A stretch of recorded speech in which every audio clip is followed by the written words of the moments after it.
Hello friends, welcome back to our YouTube channel Laila Talks. हमारी channel को subscribe करें। आज की ये कहानी बहुत ही इंटरेस्टिंग होने वाला है, प्लीज़ वीडियो को स्किप मत करना। चलिए शुरू करते हैं आज की कहानी।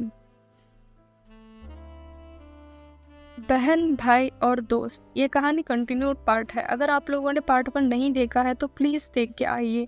ये एक रियल कहानी है, बस मनोरंजन के लिए सुनिए। मेरी बहन ने रात में जो हरकत की थी उसे डाइजेस्ट करना बहुत मुश्किल हो गया था, इसलिए मैं सही से नहीं सो पाया, इसलिए थोड़ी देर से उठा। मेरी बहन घर के बाकी के कामों में व्यस्त थी। मैं जीजू के कमरे में गया था, रात को देखने लायक जगह तलाश कर रहा था। घर में एक खिड़की थी, वहाँ एक छोटा सा स्थान था जहाँ एसी इंस्टॉल हुआ था। मैं बाहर से एसी इंस्टॉल वाले जगह से देखने की कोशिश कर रहा था। उस दिन मुझे बहुत खुशी हुई क्योंकि उस कमरे में जो कुछ भी होने वाला था मैं वो चारों दिशा से सही से देख सकता था। मैंने सोचा आज मुझे अपनी बहन के खेल देखना है। रात को मैं जीजू, उनके दोस्त और उनके पापा और बहन के साथ मिलकर शानदार खाना खाने के बाद थोड़ी देर बातें करते करते टीवी देखते हुए टाइम पास कर रहा था। तब तक समय 9 बज चुका था। इसी बीच हरी सोने के लिए निकल गया। जब वो कमरे में गया तो उसको कैसे नींद आता। वो देर रात तक इंतजार कर रहा था। समय रात के 12 बज चुका था, लेकिन जीजू के कमरे के पास हरी नहीं आया। यहाँ तो कोई हलचल नहीं थी, लेकिन वो अपना वेट कर रहा था, जिससे मुझे तनाव हो रहा था। मुझे ये समझ में नहीं आ रहा था कि क्या सच में हरी और दीदी के बीच में कुछ है या नहीं। शायद मैं ही गलत समझ रहा था। मेरी सोच में हजारों ऐसे विचार चल रहे थे, तभी अचानक किसी ने दरवाजे खोला। मैंने धीरे धीरे बिस्तर से उठकर अपने दरवाजे को खोलकर झाँका। हाँ, जीजू के रूम के दरवाजा खुला था और फिर वापस बंद भी हो गया। मेरी जिज्ञासा को मैं रोक नहीं पाया। मैं तुरंत जीजू के रूम की खिड़की के पास दौड़ते दौड़ते गया और वहां से सब कुछ देखने लगा जहाँ पे मेरे जीजू के रूम के दरवाजा खुला था और फिर वापस बंद भी हो गया। मेरी जिज्ञासा को मैं रोक नहीं पाया। मैंने तुरंत जीजू के रूम की खिड़की के पास दौड़ते दौड़ते गया और वहां सब कुछ देखने लगा। और मैं सोचने लगा, अरे ये सच में मेरी दीदी ही है या कोई और। मुझे लगा मेरी दीदी बहुत ही इनोसेंट है। खैर, मेरे जीजू रूम में आए थे और मेरी दीदी उसको अपनी नशीली नजर से देख रही थी और पूछ रही थी, अरे मैंने आपको बहुत समय तक इंतजार कराया क्या। जीजू ने कहा, हाँ, क्यों इतना देर कर दी। दीदी बोली, माफ करना यार, बस तुम्हारे पापा और मेरा भाई देर से सो गए थे और घर में थोड़ा काम भी बाकी था, इसलिए। अगर कहूँ तो हमारे जीजे का हाथ का काम शुरू कर दिया था और उनके हाथ की गति भी तेज हो रही थी। दूसरी ओर हरी भी उसके लिए इंतजार कर रहा था। अब हरी ने भी बहन का साथ काम करना शुरू कर दिया था और हरी भी बहन के साथ खेल रहा था। ये पहली बार था जब दोनों बहन के ऊपर थे। मुझे बहुत शौक लगा क्योंकि दोनों बहन के ऊपर थे, फिर भी वो बहुत कंफर्टेबल महसूस कर रही थी। वो सब कुछ एंजॉय करने लगी थी। दीदी धीरे धीरे जीजू को हटाने लगी, लेकिन जीजू को छोड़ने का कोई इरादा नहीं था। जीजू ने उसका हाथ छोड़कर साइड में रख दिया। दीदी बस आंखें बंद करके आराम से लेटी रही और सब कुछ एंजॉय करती रही। दीदी हरी को बोल रही थी, आप आओ जल्दी, प्लीज प्लीज, और उसे रोक रही थी। उसे तो सब कुछ ठीक ही लग रहा था।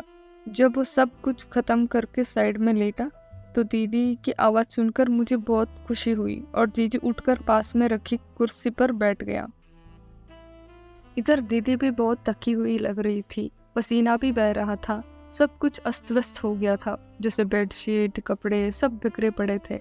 मैं दीदी को ही देख रहा था। वो किसी अप्सरे की तरह लग रही है, जैसे अभी कोई स्नान करके सोई हो। और दूसरी तरफ एक 5 मिनट ही हुआ था बस। सब लोग फिर से एनर्जी लेते हुए उठ के खड़े हुए। उधर हरी भी दीदी को देख ही रहा था। दीदी उस इशारे को समझ गई। हरी बोलता है, मेरी डार्लिंग, मेरी परी, तुम थक गई हो क्या। ऐसे पूछते पूछते एसी का स्पीड बढ़ाता है। हरी को देखकर दीदी बोलती है, प्लीज हरी, प्लीज थोड़ा रुक जाओ प्लीज, मुझे बहुत दर्द हो रहा है। ऐसे बोल के हाथ रख देती है, लेकिन हरी कुछ सुनने को तैयार ही नहीं था। पास में रखी हुई बोतल में से पानी निकालकर दीदी को पीने के लिए कहता है। पीकर बस बैठी ही रहती है। हरी बोलता है, अब तो शांति हो गई ना तुम्हें, आ जाओ, ऐसे बोल के शुरू कर देता है। दीदी को बात करने भी नहीं देता वो। बड़ी थकी हुई थी मेरी दीदी। तब तक तो सुबह के 5 बज चुका था। फिर बहन उठकर बाथरूम गई और थोड़ी देर में उनके कमरे का दरवाजा खोलने का आवाज आई, क्योंकि उनका सारा काम हो चुका था। अब उन्हें सोने का समय था और मैं अभी भी वहीं छिपा हुआ था और मैं देख ही रहा था। दीदी ने हरी को बाहर भेज के दरवाजा बंद कर लिया और अपने कमरे की ओर चली गई। मैं भी अपने कमरे में गया। फिर बिस्तर पर आराम से लेटने का सोचा, लेकिन वो इतनी आसान नहीं था। फिर भी मैं लेट गया। ये एक छोटा सा गांव है। भले ही वो छोटा हो, लेकिन करुणा तीर्थ नदी की वजह से गांव बहुत ही समृद्ध है।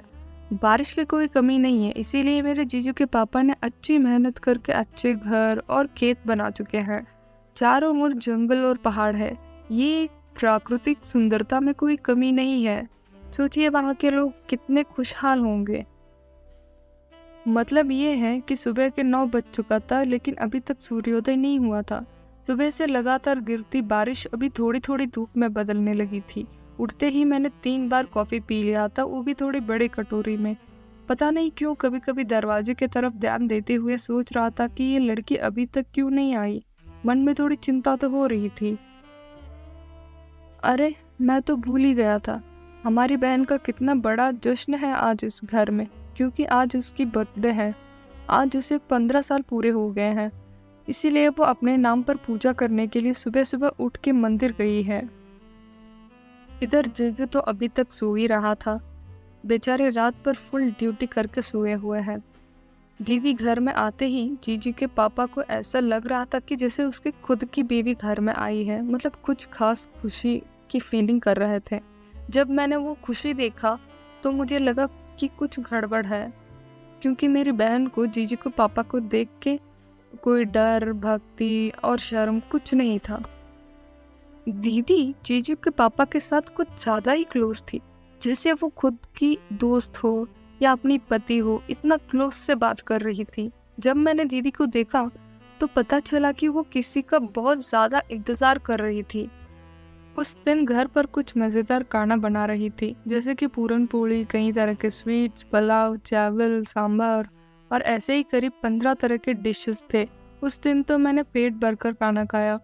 जब मेरी बहन इस घर में आई तो उसकी लेवल ही चेंज हो गया। दोपहर में जीजू के साथ शहर घूमने के लिए पास के टाउन में गई। वहाँ एक मॉल में घुस गई। शादी के पहले उसने कभी एक पाउडर तक का इस्तेमाल नहीं किया था। उसे जो भी चाहिए थी, जैसे कि makeup products, sari, night dress, kurta, सब कुछ अच्छे से खरीद लिया। जीजू के कार्ड का बहुत अच्छी तरह से इस्तेमाल किया था उसने। शाम के 3 बजे हम सब घर पर आ गए, लेकिन दीदी के चेहरे पर अभी भी खुशी नहीं थी। बार बार वो मोबाइल चेक कर रही थी। वो जिस इंसान को बहुत ज्यादा मिस कर रही थी, वो आखिरकार पता चला कि वो हरी था। बेचारा उस दिन घर पर नहीं था। उसकी माँ को कुछ ठीक नहीं लग रहा था या किसी वजह से वो अपने गांव चला गया था। यहाँ दीदी ने अपने पति के साथ एक खास बात की, और वो ये थे कि आज मैं और हरी दोनों साथ में हैं। आज रात को आप हमें परेशान मत करना, क्योंकि हम दोनों अकेले में रहना चाहते हैं आज की रात, और यही मेरा बर्थडे गिफ्ट होगा। उसने कहा कि वो आज रात मेरे साथ रहेगा और जन्मदिन का तोहफा देगा, और जीजू ने बहुत खुशी से उसकी बात मान गया। उस रात सबका खाना भी खत्म हो चुका था। फिर ठीक 8 बजे के बाद हरी उस शहर की बस से उतरकर घर के पास आया। फिर भी उसे देखकर दीदी ने अपनी फीलिंग्स नहीं दिखाती। वो उसे खाना खाने के लिए आमतौर पर छोड़ देती है। वो जाकर कमरे में सोने के लिए जाती है। जीजू ये दोनों का खेल देख ही रहा था। फिर भी उसने क्यों, क्या, ऐसा कुछ नहीं सोचा। उसने अपनी पत्नी को दोस्त के लिए छोड़ दिया है क्या? ये मुझे भी नहीं पता। ये जानने के लिए आपको अगले बार देखना होगा। कहानी आगे बढ़ती है। धन्यवाद। कृपया हमारे चैनल को सब्सक्राइब करके सपोर्ट करें दोस्तों। Thank you for watching this video. Please like, share, comment and subscribe to our channel for more such videos.